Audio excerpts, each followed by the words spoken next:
L'École supérieure d'administration, d'économie, de journalisme et des métiers de l'audiovisuel ESAE offre de nouveaux challenges pour l'année universitaire 2023-2024. Étudiantes et étudiants, parents d'élèves nouveaux bacheliers, ESAE, c'est la garantie d'une formation de qualité à des conditions très avantageuses. À Gbedjromede, à Papa, à Boumekalavi et Parakou, inscrivez-vous en administration générale, administration du travail et de la sécurité sociale, trésor et finances publiques, impôts, diplomatie et relations internationales, journalisme et métiers de l'audiovisuel, gestion des marchés publics, planification et développement local, sciences économiques, sciences juridiques et toutes les filières des sciences de gestion. ESAE vous offre des bourses, demi-bourses et de réductions pour les premières inscriptions dans toutes ces filières. Waouh! En licence 1, 2 et 3 et en master, bénéficiez jusqu'à 50% de réduction sur tous nos sites. N'est-ce pas génial? Infoline. ESAE Gbedjromede, 3e rue à droite en quittant le carrefour Le Jador pour la BIBE Jéricho ou au plus 229 90 93 65 21 98 98 14 00 à Kpakpa au plus 229 52 88 33 33 à Boumekalavi au plus 229 52 88 44 44 Parakou au plus 229 52 46 12 12.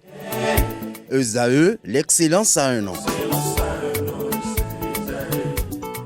Mesdames et messieurs, bon après-midi. Nous sommes le samedi et c'est jour d'ici tout se raconte. Cet après-midi, un fait de société sera abordé dans votre émission Famille recomposée. Quelle perception? Pour en parler, je reçois cet après-midi Loïs Ballet, elle est coach de vie. Bonsoir. Bonsoir, Tati. Tout à côté de Loïs, elle s'appelle Ruth Soledji. Bonsoir Ruth. Bonsoir, Tati. Comment ça va? Ça va? Elle est revenue parmi nous et je vous dis pas, je suis très contente. Hein. Elle, c'est Madame Irène Ivy. C'est vrai que elle nous a fait des petits faux bons, mais bonne année déjà parce que on s'est pas vu depuis 2024. Meilleurs vœux à toi. Voilà. Vous voyez, même en mai, on peut souhaiter les meilleurs vœux. Hein. Et le dernier panéliste, le chroniqueur genre Adé Bada. Bonsoir, Monsieur Bada. Bonsoir, bonsoir à tout le plateau et bonne arrivée à Madame Ivy. Vous êtes entouré que de louves cet après-midi. Ça veut dire que ça va chauffer. Alors, chers invités, moi je veux savoir comment tout un chacun de vous définit la famille. 3 mots vont suffire pour moi. Je vais commencer par Monsieur Bada. C'est difficile de commencer, mais bon, la famille nucléaire, c'est un père, une mère et des enfants. Non, je ne parle pas de famille nucléaire, je veux juste la définition de famille. Et moi, quand je parle de famille au sens africain, c'est tout le monde de la famille, du grand-père à l'arrière-petit-fils. Ça, c'est la famille au sens large. Et avec le contact avec l'Occident, on parle maintenant de famille nucléaire, du père, de la mère, de l'enfant. Mais la famille, c'est également ce cousin, cette cousine. Non, allez, ne m'amène pas là-bas. Je veux juste 5 mots. 5 mots. Oui. C'est pour représenter la famille. C'est la fraternité. C'est l'amour filial inconditionnel. On prend un mot. C'est la tolérance. Tolérance. C'est la compréhension. Compréhension. Et la solidarité. Solidarité. Sa voisine directe, sa voisine de gauche. Oui, moi, je vais dire tout simplement que la famille, comme on sait le dire, comme on nous l'a appris à l'école, le père, la mère, les enfants, et puis l'amour, comme il a dit, et moi j'ajoute l'entraide. C'est bon, ça fait 5. Oui. Et peut-être la solidarité. Non, non, c'est bon, c'est 5. Il faut qu'il y ait le respect. Voilà. Et Loïs. Oui, la famille pour moi, c'est le père, la mère, les enfants, les grands-parents, et l'union, l'amour et la fraternité. On s'arrête à l'union. Ruth. La famille pour moi, la patience, l'endurance, l'amour, le courage et le pardon. Voilà, chacun de vous a pu me dire comment est-ce qu'il entrevoit la famille. Alors, à moi de vous demander maintenant, alors comment pouvez-vous me définir cette fois recomposée, mais en 3 mots? Recomposer. La famille recomposée, moi je dirais tout simplement l'amour qui a failli tout faire pour recoller, pour construire, pour arroser cette place que nous sommes peu. L'endurance, là où... Non, tu m'as donné mes 3 mots depuis. D'accord. Faillir, recomposer, reconstruire. Oui, la famille recomposée pour moi, c'est cette union qui a eu une rupture entre-temps Union, rupture. et que il faut se réunir pour remettre les choses en ordre. Réunir. Madame Aïvi. Oui, pour moi, la famille recomposée, c'est un couple issu de différentes unions et ensemble aujourd'hui avec un ou plusieurs enfants. Monsieur Bada. Oui, c'est des parents qui ont vécu des situations difficiles, qui sont retrouvés avec des enfants et qui veulent reconstruire leur vie et se mettre ensemble. Alors aujourd'hui, alors dites-nous un peu, pourquoi vivre au sein de ces familles recomposées, est-ce que c'est une chose aisée, Madame Aïvi? Alors, d'entrée de jeu, je vous dis ceci que, venant dans une famille recomposée, chacun des conjoints vient avec un background, aussi bien de bonnes que de vilaines choses. Et ils peuvent être mariés ou non dans cette famille recomposée. Mais alors, ils vivent chacun avec son bagage. Et s'ils ont décidé de se mettre ensemble, c'est qu'ils ont tué un certain nombre de choses et qu'ils ont amené dans cette famille recomposée des enfants qui ne sont pas forcément leurs enfants à eux deux, mais chaque conjoint a ses enfants issus d'une ou de plusieurs unions antérieures. Mais alors, éducation différente, comportement différent, vraiment, c'est pas facile. Et moi, je crois que la famille recomposée, c'est vraiment beaucoup de sacrifices. Et c'est une décision qui n'est pas prise à la légère, parce qu'il y a un certain nombre de principes de base sur lesquels vraiment cette famille doit pouvoir s'asseoir pour marcher, pour aller de l'avant. Autrement, c'est une autre question. Alors, Monsieur Bada, je vous pose la question de savoir, est-il vrai que les familles recomposées fonctionnent dans une certaine dynamique? Alors, si tel est le cas, elle serait laquelle? Une famille recomposée, c'est déjà une décision très difficile parce que, comme l'a dit tout à l'heure Madame Aïvi, c'est venu d'horizons différents et chacun veut préserver ses habitudes, oubliant que le vivre ensemble demande des sacrifices. Donc, pour que ça puisse marcher, chacun d'eux doit s'oublier, accepter l'autre et s'adapter pour pouvoir aller de l'avant. Alors, dans les familles recomposées, surtout quand vous avez des enfants qui n'acceptent pas leurs nouveaux parents, c'est-à-dire leurs beaux-parents, ou des demi-frères ou des demi-sœurs qui ne s'acceptent pas entre eux, c'est oui, mais est-ce qu'ils sont vraiment demi-frères ou demi-sœurs? Oui, ils sont d'une certaine manière demi-frères, demi-sœurs à partir du moment où leurs parents se sont remariés entre eux. Ils ont un lien de fraternité. Mais déjà, il y a même des hommes ou des femmes, je ne pas des enfants, qui vont jusqu'à s'amouracher et devenir parents. Ma question, est-ce qu'ils sont vraiment demi-frères et demi-sœurs? Voilà. Oui, mais ils sont juridiquement demi-frères et demi-sœurs à partir du moment où c'est par alliance qu'ils le sont. Mais il y a des difficultés qui sont telles que chacun veut rester campé sa position et ne pas accepter l'autre. C'est peut-être qu'il n'y a pas de tolérance. Mais il y a la tolérance, il y a le respect et l'acceptation de l'autre. Si on n'arrive pas à avoir cette éducation-là, la famille recomposée ne peut pas marcher. Donc la dynamique, elle est multiple. Et il faudrait, à partir de cette multiplicité, tirer une dynamique unique pour que les gens puissent vivre en harmonie.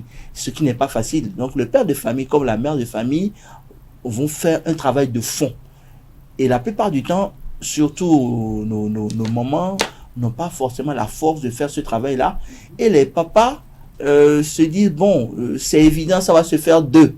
Mais c'est pas ça. Il faudrait que la maman puisse donner l'autorité au père pour que même les enfants qui sont issus d'une autre union, qui sont rentrés dedans, puissent respecter ce père-là. Mais il faut auparavant que ce père-là soit capable de jouer son rôle et de mieux jouer son rôle de père par rapport au père biologique. S'il arrive à le faire, c'est gagné. Alors, je me retourne vers vous, hein, Ruth. Certains estiment que les familles recomposées, c'est souvent un piège. En quoi ces familles recomposées sont un piège? Oui, vraiment, pour moi, les familles recomposées sont un piège, puisque la famille, tout simplement, n'est pas d'abord facile. Comme l'a dit monsieur Adé, la femme a déjà son éducation avec ses enfants. L'homme a aussi son éducation avec ses enfants. Ils se raccordent. Vraiment, c'est un grand piège parce que l'éducation que la femme a donnée à ses enfants, l'éducation que l'homme a donnée à ses enfants, ils seront obligés de faire taire, d'atténuer leur éducation, de recommencer une autre éducation. Une nouvelle éducation. Une nouvelle éducation. Supposons que la femme, ses enfants ont déjà peut-être 15 ans. L'homme, peut-être ses enfants ont déjà 30 ans. Mais qu'ils ont déjà des éducations différentes, ce serait très difficile de demander à un enfant qui a déjà 30 ans de reprendre, c'est quoi? D'accepter l'éducation d'une autre personne. Et ce serait aussi difficile de demander à un enfant qui est dans l'âge de fleur, dans la puberté maintenant, qui est déjà un peu, je vais pas dire tourmenté, qui n'est pas encore assise dans la vraie vie, de reprendre maintenant une autre éducation à zéro. D'où je dis c'est un piège, c'est vraiment un piège. Si on doit avoir une famille recomposée, cela ne peut que être soit les parents sont déjà âgés, les enfants déjà âgés, et il ne reste que à ces les deux parents maintenant de vivre leur vie. Là, les enfants sont obligés d'accepter, papa a besoin d'une personne, ok, on accepte sa personne comme ça, maman a besoin d'une personne, on accepte comme ça. Mais s'ils doivent vivre ensemble avec les enfants, sincèrement, c'est un vrai piège. Ça tourne à 80% en catastrophe. À moins qu'on ne dit pas la vérité. Aujourd'hui, c'est plus courant d'avoir des familles recomposées parce qu'il y a aussi des divorces, oui. Il y a des vœux. Oui, monsieur Bada, permettez.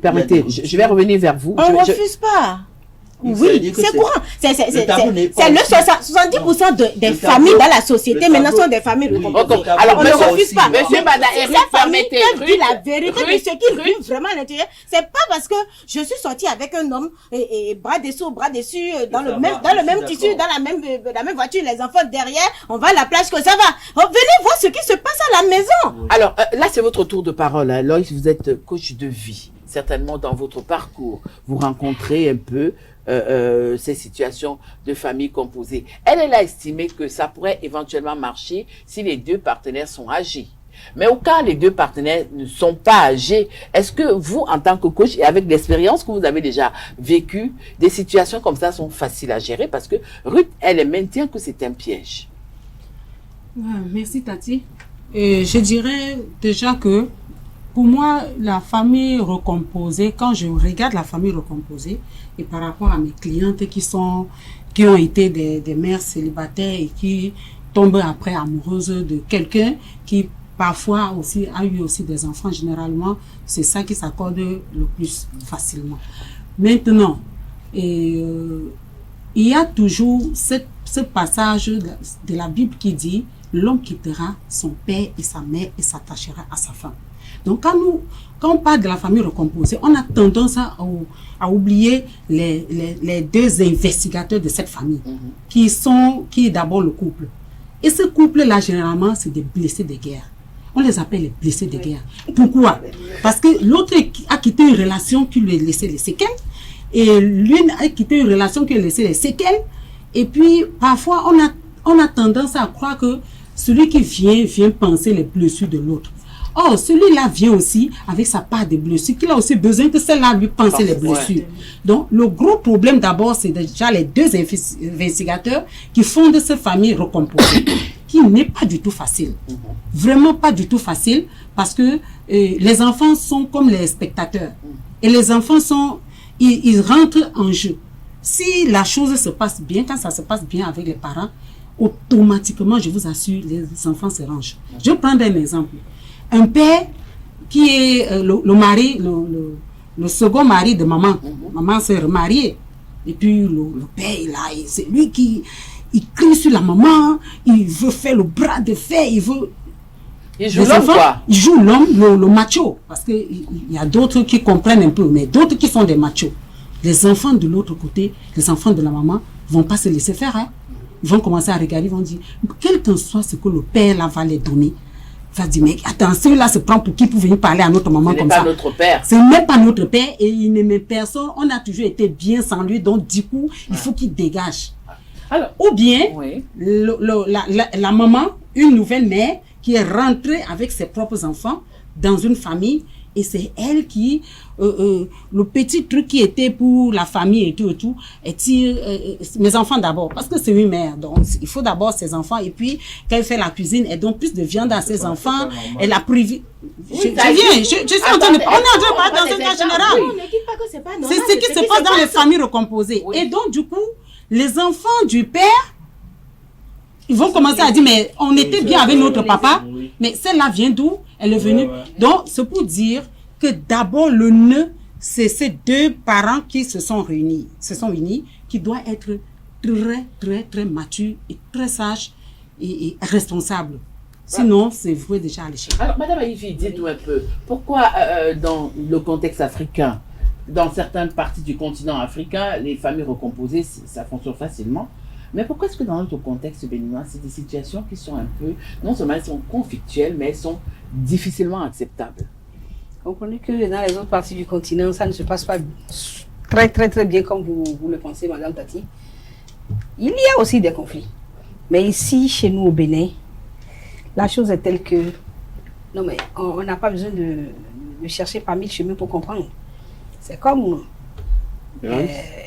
Madame a dit tout à l'heure, chacun vient dans cette famille avec cette difficulté, cette douleur.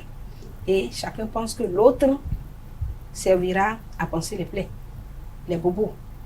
Mais de ce côté, c'est qu'on oublie que c'est eux d'abord, les parents, c'est eux d'abord.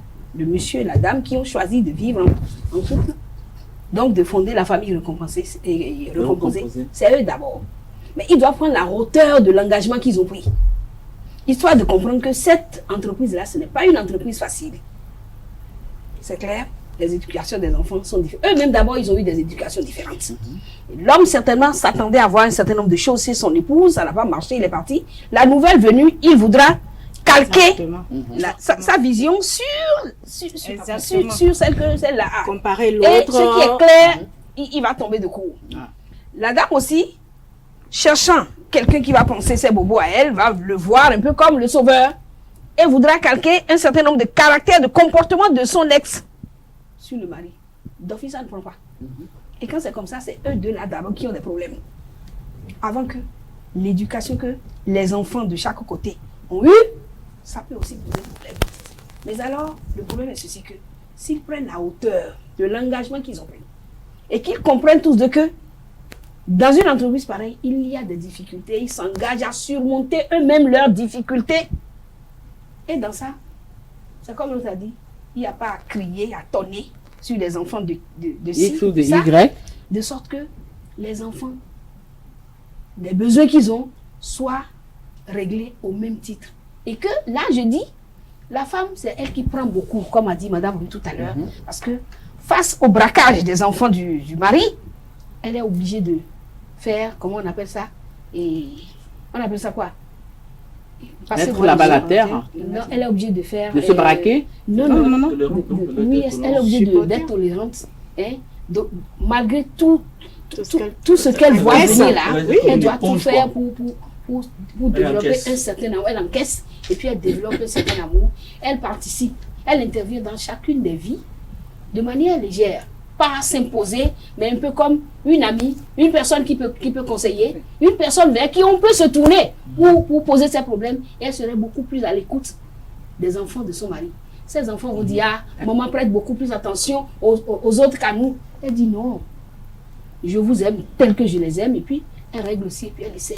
Quand elle est comme ça, je vous assure que quand elle est comme ça, le mari même va voir que en fait, la personne qui l'a emmenée là, dedans là, c'est une personne qui sait chercher l'équilibre de cette manière. Lui aussi, il cherche un équilibre qu'il n'a pas encore trouvé, qu'il voudrait trouver auprès de la dame. Mais là, il trouve que ma foi, oui, celle-là, il a bien choisi. Et il va l'aider. Parce que quand ça commence là, lui aussi, il va mettre un peu la pression sur les enfants. Écoutez, allons-y doucement. Parce que, venant dans une famille recomposée, il voulait quoi? un ménage pour ses enfants, un foyer pour que les enfants puissent grandir à côté d'une dame qui pourra leur donner l'amour, la sécurité. La maman aussi venait avec ses enfants, voudrait donner un foyer. Mis à part qu'ils ont un amour qu'ils veulent faire vivre de eux.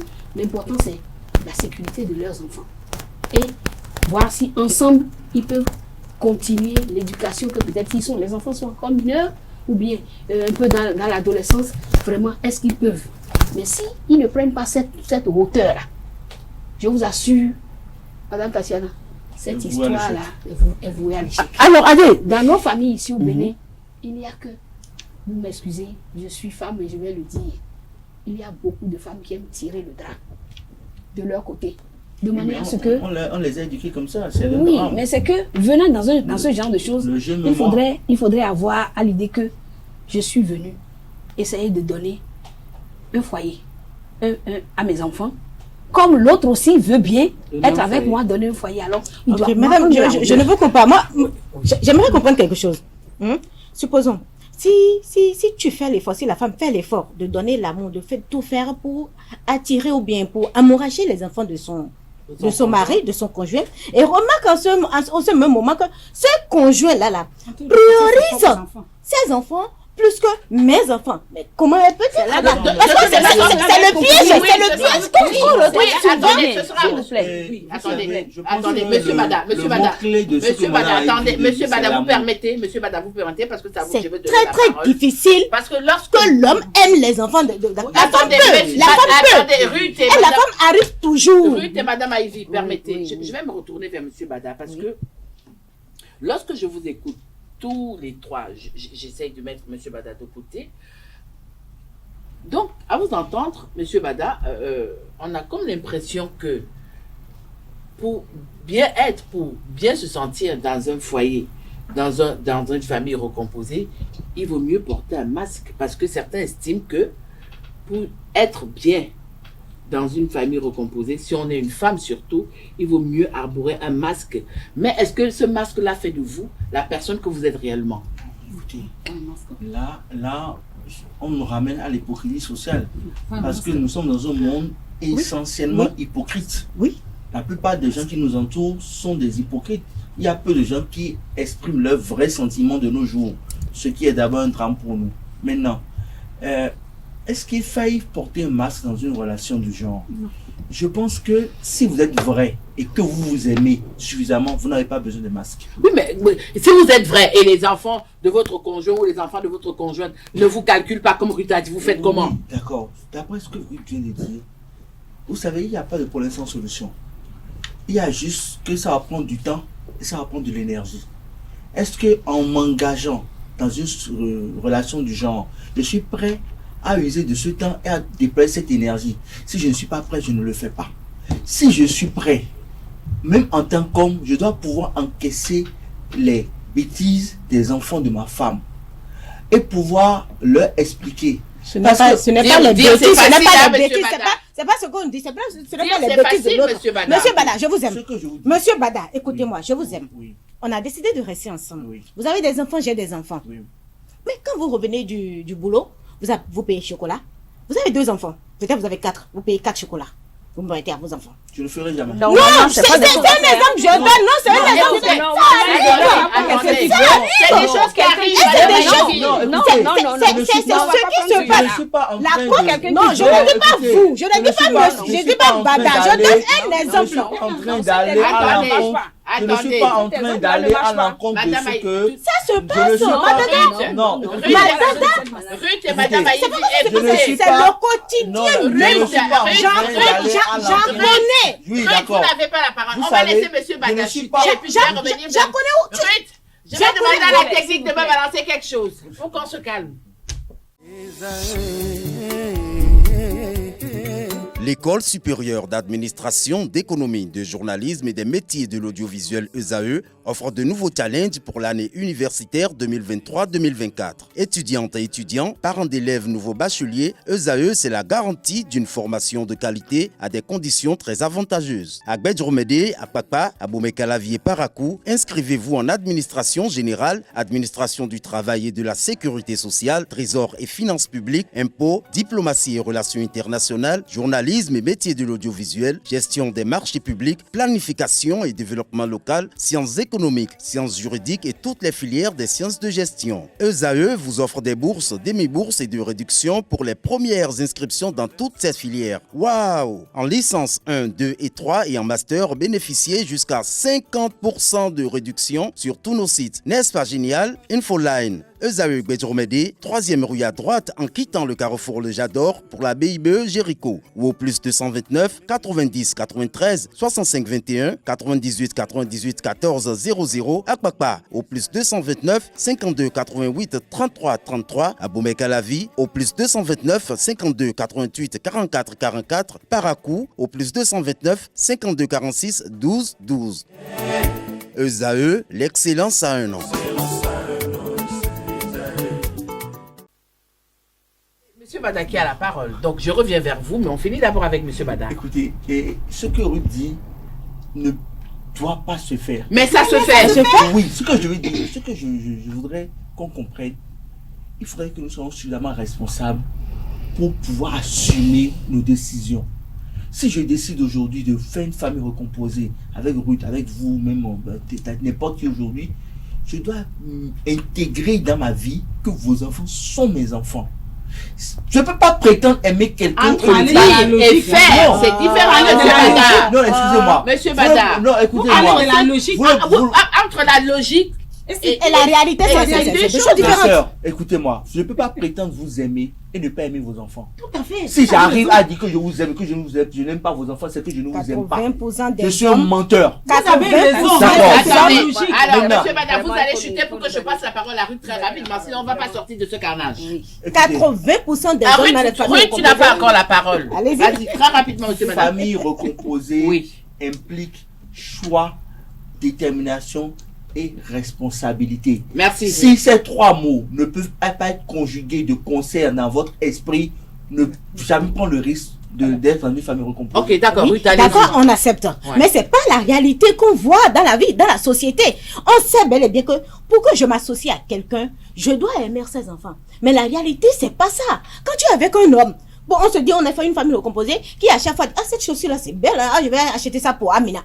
Amina, c'est sa fille. Un exemple, Amina, c'est sa fille. Elle ne dit jamais que, ah, ce pantalon est bon, hein, je vais acheter ça pour Julien. Julien, ton fils. Justement. Mais pourtant, vous vivez ensemble. Madame Aïvia, attendez, je vais revenir vers vous. Vous dites, le côté positif, c'est le côté positif d'abord. Je dis, monsieur Bada, vous n'avez pas la parole. À 80% des hommes n'ont qu'une seule en tête. Monsieur Bada, avec que la dame qui vienne là, vienne en sacrifice, vienne compenser.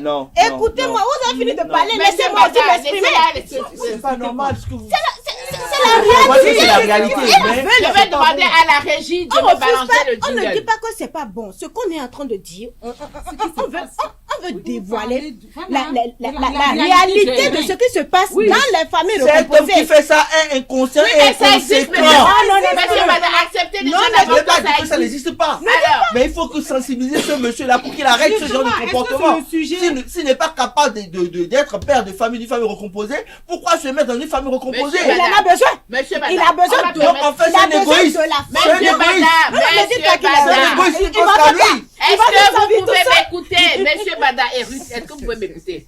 D'ailleurs, j'arrache ma parole à Monsieur Bada et à Ruth. Je me retourne. Oui, j'arrache ma parole. Je me retourne vers vous, la coach. Vous avez écouté l'intervention de Ruth et de Monsieur Bada, mais le problème que Ruth pose, c'est un problème crucial. C'est un problème qui existe dans notre société. Problème de fond. Un problème de fond également, comme le dit. Alors, vous, en tant que coach, lorsque vous faites face à de telles situations, quel est généralement le comportement que vous demandez aux uns et aux autres d'adopter par rapport à ces situations? Parce que je rappelle que vous n'avez pas que des femmes, hein, vous avez aussi également des hommes. Oui, tout à fait. Ici, déjà, tous les jours, je suis confrontée à cette situation parce que on voit déjà à la base l'hypocrisie qui commence. c'est qu'au début, c'est une hypocrisie qui ne dit pas son nom. L'homme qui, la première fois qu'il rencontre la femme, quand il découvre qu'elle a les enfants, lui, il les verse des cadeaux parce qu'il veut séduire leur maman. Il les met dans les bonnes conditions, ou bien la maman qui vient à la maison, c'est elle qui ramasse les habits des enfants, elle lave, elle repasse, elle les aide pour les devoirs, l'exercice, pour mettre l'homme en confiance. Une fois que les deux se mettent ensemble, on dirait que leur union, c'est juste, voilà, un contrat de guerre. L'homme, parfois, généralement, je dis bien généralement, certains hommes, ils ont tendance à prendre les enfants de leurs femmes comme des rivaux. C'est que ils combattent ces enfants-là. On se pose souvent la question à savoir, mais comment tu peux aimer, comme on dit chez nous, comment tu peux aimer les arachides et détester la pâte d'arachide? C'est pas possible. Parce que c'est de ça que les arachides sont venus. Mais c'est ça qui est au quotidien. Aujourd'hui, dans les familles recomposées, à 80%, comme Ruth le dit, on voit le conjoint qui combat les autres enfants, mais vous ne pouvez pas imaginer ce qui se passe dans ce foyer-là. C'est que si vous entendez, vous aurez la chair de poule. Si vous ne vivez pas ce foyer. Parfois, les femmes les enfants de son conjoint, qui sont pourtant, là, qui deviennent comme des esclaves de leurs enfants. C'est que ces enfants sont en train de dormir et les enfants de son mari sont en train de travailler. Ce sont eux qui vont nettoyer, faire le ménage. Je viens. Donc ça, c'est le quotidien. Mais donc, avec votre permission, nous allons demander à la régie de nous ajouter juste 2 minutes pour clore cette première partie. Non, la première partie. Madame Haïdi. Non, Madame Haïdi, on va clore la première partie. On va revenir pour la seconde partie. Voilà. Donc, je voudrais dire, le conseil que je donne à ces familles, c'est quoi? C'est comme monsieur le dit, il faut réfléchir, il faut mûrir. Si tu n'es pas prêt d'engager une famille recomposée, rester seul. Parce que ça n'a jamais tué quelqu'un de rester seul. Le mariage n'est pas un fin en soi. Le mariage n'est pas un fin en soi. Si tu peux t'occuper de tes enfants, les combler ou pas, essaye de trouver le moyen. Tu peux avoir un copain, tu peux avoir un ami, mais tu restes chez toi. Chacun reste. Vous pouvez même vous marier, mais chacun reste chez soi. Mais c'est juste vraiment, essayez de rester seul. Apprenez à rester seul si vous n'êtes pas capable d'aimer les enfants de l'autre comme votre enfant. Alors, et puis après, à la fin, comme a dit Ruth, quand les enfants grandissent, chacun peut... vous pouvez vous marier. Et puis les 2 minutes que je demandais à la technique, c'est pour Madame Haïvi parce qu'elle brûle de répondre. Donc, allez-y répondre. Pas. 2 minutes ne me suffisent pas. Non, Madame Haïvi, on va revenir pour la seconde partie. Donc, on va devoir... Non, allez-y. On va devoir clore la première partie. Ce thème-là que vous avez choisi, ce thème-là est un thème suffisamment sérieux pour que en une émission ou deux. Non, c'est pas émission, c'est 2 émissions quand même. Oui, mais 2 émissions on laisse toujours des trucs en suspens. 2 émissions ne suffisent pas pour finir avec ce thème. On fera 3 alors. Moi, je dis ceci. Ne va pas, je l'ai dit tout à l'heure en parlant, ne va pas dans une famille recomposée. Qui veut? Mais qui peut? Voilà. Qui peut là même, c'est apprendre avec des pincettes. Tout à fait. Parce que vous, c'est comme la coach a dit, ce sont des blessés de guerre, les deux. C'est des personnes qui ont des douleurs dans le cœur, dans l'âme et dans l'esprit. C'est ça. Et voilà ces personnes-là qui sont en quête de quoi? De l'amour, de la confiance de quelqu'un, du soutien de quelqu'un. Des 2 côtés. Alors, la femme veut bien. C'est comme madame la coach a dit tout à l'heure. Si vous ne vous sentez pas capable, c'est pas la peine d'aller là. Elle veut bien vivre avec quelqu'un, histoire de recommencer à vivre sa vie amoureuse. Comme le monsieur veut bien une femme. Mais dans ça là, allez-y voir. Le cas dont Ruth est en train de parler et que la coach est en train d'expliquer, les femmes dans ce cas-là sont beaucoup plus les boniches pour leurs enfants. Hein? Les hommes veulent... Elles sont obligées, elles se taisent, elles supportent juste rester dans le foyer. Madame Ruth, c'est moi qui ai la parole. Voilà. Donc, allez-y seulement. Les femmes, dans ce cas-là, sont un peu comme des boniches pour les enfants de l'homme. En fait, lui ne voulait pas de femme. Dans une famille recomposée qui se comporte comme ça, là, avec les comportements dont tu viens de parler. Non, c'est il voulait juste une boniche pour ses enfants. Sinon, tu vas acheter 2 cadeaux. Tu as 4 filles, 2 de chaque côté. Mais tu devrais normalement acheter 4 cadeau est amené et chacun des enfants se retrouve dedans. C'est fréquent. Les enfants vont se dire, ah, le papa là, il nous aime. La maman va se dire, ok, il prend mes enfants comme les siens. Et là, ça met du baume sur les cœurs partout. Voilà. Mais si tu fais déjà de la distinction parmi les enfants, c'est mal barré. C'est des problèmes pour l'avenir. C'est mal barré. Mais dans cette affaire-là, n'allez pas me parler de famille recomposée. C'est comme la coach a dit, reste chez toi avec tes enfants. Je reste chez moi avec les enfants. Excusez le thème. Si on a envie de fricoter, on se retrouve et puis au final. Voilà. Ok. Voilà, chers amis internautes, chers téléspectateurs, Madame Ivy l'a dit, on voulait bien faire 2 numéros, mais je crois que nous irons à 3 numéros, parce que c'est un sujet vraiment intéressant. C'est la fin de la première partie ce samedi. Retrouvons-nous le samedi prochain pour la seconde partie.